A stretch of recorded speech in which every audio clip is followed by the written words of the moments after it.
Bienvenidos and welcome back to Puro Pinche Gol, the place we discuss all things USMNT y la selección mexicana. My name is Adrian, joining me once again my co-host Tocayo, Adrian. Adrian, Copa América's here, man. How are you? Yeah, man, I'm excited. Really, really excited. It's going to be a good opening match between Argentina and Canada. I expect a blowout from Argentina, but we shall see. And, continue with this heavily soccer based, I guess, summer. Yeah. Yeah, a lot of Euros, a lot of Copa América, Olympics, Leagues Cup, Leagues Cup. ligamx, yeah. A lot to watch, MLS, yeah. We're all here for it. But our point of discussion today, the topic is the preview of Mexico's first match, their first match of Group B versus a well-known opponent from CONCACAF, Jamaica. So Mexico taking on Jamaica in a matchup that, in a group that we could say that, is a very, very close group and a matchup that is a very, very close group.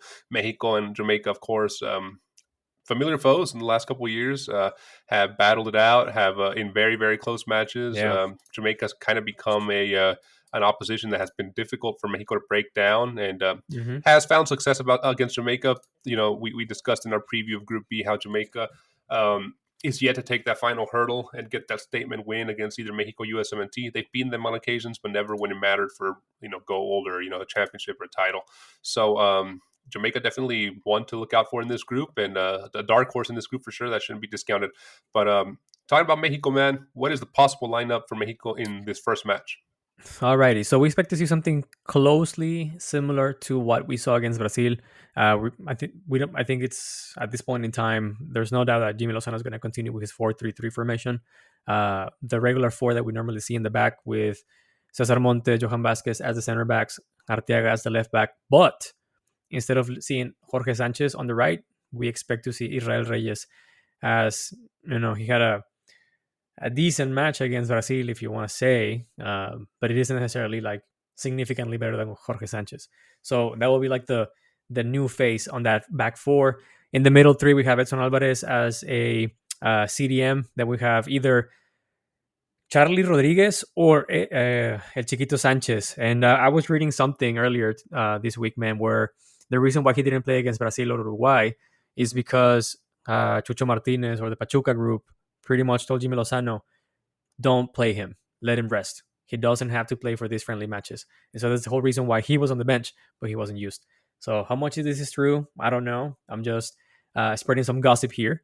But yeah, so that's the question for Jimmylozano, whether he wants to play Charlie Rodriguez, who wasn't hot in any of the last two matches and hasn't been hot with eltri for his entire career, or El Chiquito Sanchez, who we know is effective with Mexico. And lastly, but not least, we have the top three with Julián Quiñones, santigimenez, and either El Piojo Alvarado or Uriel Antuna. I think he's going to stick with Uriel Antuna, but there's a lot of pundits saying that he really enjoyed playing El Piojo Alvarado on the last two matches. And, it's no doubt that he's the best Chivas player so far. So, yeah, that's what we expect, man. Yep, a pretty straightforward roster that we've got to know from Jimmy now that he's gonna either live or die from. It's too late to change anything. Yeah. This is what Mexico has at this point. So it will be enough. I think it'll be enough to get out the group, but we'll see what happens here. Jamaica, man, they tend to play a 4-1-3-2. They tend to favor weight in goal. Lay on the left, Lembikisa on the right, King and Bernard in the middle, Anderson and Lowe kind of in the CDM role, and up top, Gray, Bobby Cordova-Reed, and Cephas with Nicholson and Dixon. So definitely a roster that can be dangerous. We know Bobby Cordova-Reed there from Fulham is a great player in the Premier League. Most of the plays will come down that flank. Yes.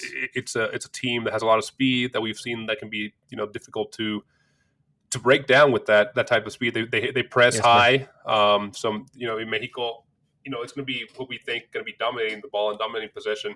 These guys are going to be constantly pressing and looking for that counterattack. So for Mexico, dangerous team to open up against. But I think if they get this W, it's going to be a good step for Mexico into this group. So how have Mexico and Jamaica kind of looked at head-to-head? The most recent match was in July of last year, July 12th. A 3-0 win for Mexico in the Gold Cup. Before that was also in the Nations League in March 26th, a 2-2 draw. And on the 14th, another 1-1 draw there in the Nations League.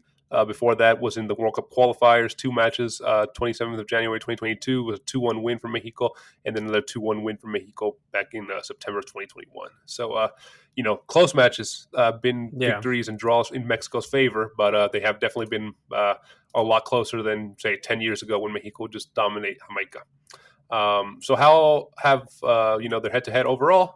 Mexico has won 22 games, have drawn 5 games, and have lost 5 games against Jamaica. So, should, like we discussed, this high-stakes match for Jimmylozano, right?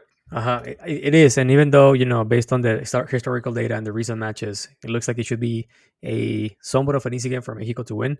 It is a high-stakes match for eltri and Jimmylozano because, as we have mentioned, this is, after all, the group of death. Not because of necessarily the talent, the sheer talent of the teams, but more of because their levelness, right? They're super level in terms of recent performances, match fitness, and as well as talent. So Mexico needs to go out with a bang on this first match because 2 things, man. It's either this is going to be the only match they win and it will make a difference to have these 3 points at the very beginning, or it will be the match that it will make you move on from group stage based on number of goals scored. So it's important. And this is why, to me, this is the highest stakes match in the group for Mexico. Mexico cannot afford to have this one be a draw. That will be a huge downer in their quest to advance. If this somehow becomes one of those recent draws from they've drawn 2 of the last 3 matches, right, with Jamaica. If this become in normal time, so if this becomes one of those draws, Mexico is going to be in a bad position. That'd be a great draw for Jamaica. They'll feel confident going into the next 2 matches, but for Mexico, they'll feel deflated and know that they let 2 points get away because they're kind of counting on this, like you said, to make the difference. Because we know that Ecuador is going to be difficult to break down. We know that Venezuela is in a great position. Probably the best Venezuela team we've seen in the last 30, 40, 50 years. So this is a very important match. The difference makers, Mexico strikers, man.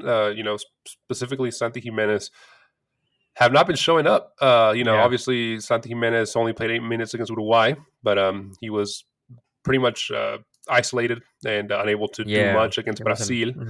Didn't have a lot of chances, didn't have a lot of support. Is this a Mexico squad that has kind of adapted and said, hey, our goals are not going to come from our strikers. We got to find somebody else to score this. And, they have found other outlets for that, primarily Antuna. But we saw Quinones score against Brazil as well. So, does Mexico need their striker to step up for this? Or, can Santigimenez afford, again, another quiet performance? So here's the thing, man. I think Jimmylozano knows that Santiago Jimenez does not fit on his strategy or his playing style because Santi Jimenez is a finisher.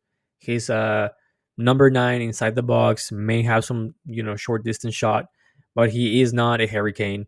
He is not a creative striker. He is there to score goals and to finish. So being given said this, it's just the wrong combination for everyone. Mexico needs a striker who's able to fight the ball, retain it, and open up the game for the wings. And yes, it could be a finisher when needed. It can score some goals when needed. But the number 1 duty for that striker is attract defenders and open up spaces. Be more of a team player, right? So Santigimenez is not there, and El Jimmylozano is trying to force him to play like that. So it's tough, man. If it was up to me, I would put Julian Quinones as a number 9 in the middle. I think he has the ability to fight and play with Piojo Alvarado and Aurelio Antuna or Marcelo Flores for the lack of another player. Because all in all, I mean, you and I know this, man. They haven't scored a lot of goals over the last few matches, and the ones that have been scored have been by midfielders or wingers. So it's just a drought. It's a drought that Mexico is going through. If Mexico needs to look at its bench, who are some options there in the bench that Jimmy could call on? Very limited, man. And, I was really pondering on this because earlier today I was listening to a radio show in Monterrey, and they're saying, for example, Jordi Cortizo, it's one of those bench players that people say, okay, you can go to Jordi Cortizo and he can probably be a solution for the match, right? But Jordi Cortizo is a bench player in Monterrey. we are we are defaulting to bench players to make a difference for Mexico. That is my thing. It's like when you look at the bench, what do you have? Marcelo Flores, another bench. Exactly. You have Mexican players who are bench other clubs. It's a tough one, dude. It's very. I guess I just hadn't put that additional layer in this kind of thing, and I just realized that, man, we are relying on bench players. Yeah, that's what we said in our video analysis of 6 things we learned in Mexico to why that Mexico doesn't have a B team right now, man. No. It's this starting lineup that you mentioned, and that's pretty much it. Yeah. There's a substantial drop in quality when it comes to calling on the bench.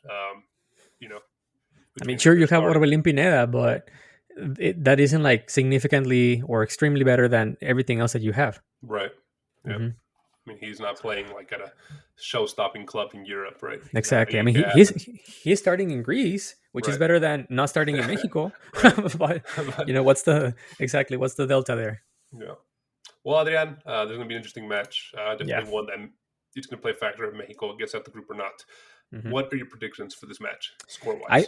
I think so, man. I think the worst case scenario will happen, and Mexico will draw 1-1 against Jamaica. And I think my boy Orel Antuna will be the scorer for this match. I just, as you mentioned, Jamaica is a very tough opposition for Mexico, especially in recent years. And even though their last face-off in Copa America, Mexico comfortably won 2-0, it was a different Mexico back then. And the current squad, I just don't see how can they shake off all the negativity around them and the fact that they looked horrible on the last two friendlies. That 2-0 win was a Juan Carlos Osorio masterclass, right? Yes, when he was still coach. Yeah. He deserved better, man. He did. He deserved better. Well, I'm a little more positive. I must say Mexico's going to take the win 2-1. It's going to be a close match.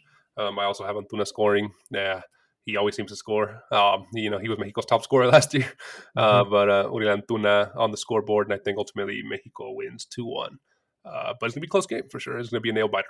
But that's going to be Mexico's first match of Group B. So stick it here with PPG as we preview at USMNT's first match of Group A and beyond as we go through Copa America this summer. So I think, man, as we wrap up this episode, where can listeners find us? They can always find us on YouTube. Don't forget to subscribe, hit the like button, and turn on the notifications. You can also find us on Apple Podcast, Spotify, or wherever you get your podcast on. Last but not least, you can also find us on Instagram and TikTok. We post news, shorts of our latest videos, and memes. So catch us there.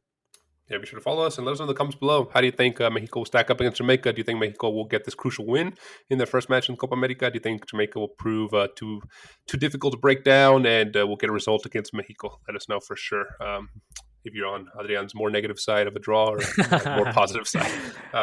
More realistic side, man. More realistic. Yeah, there you go. Yeah, Adrian, good episode, man. I'll see you in the next one. Always a pleasure. Take it easy. See you, bro.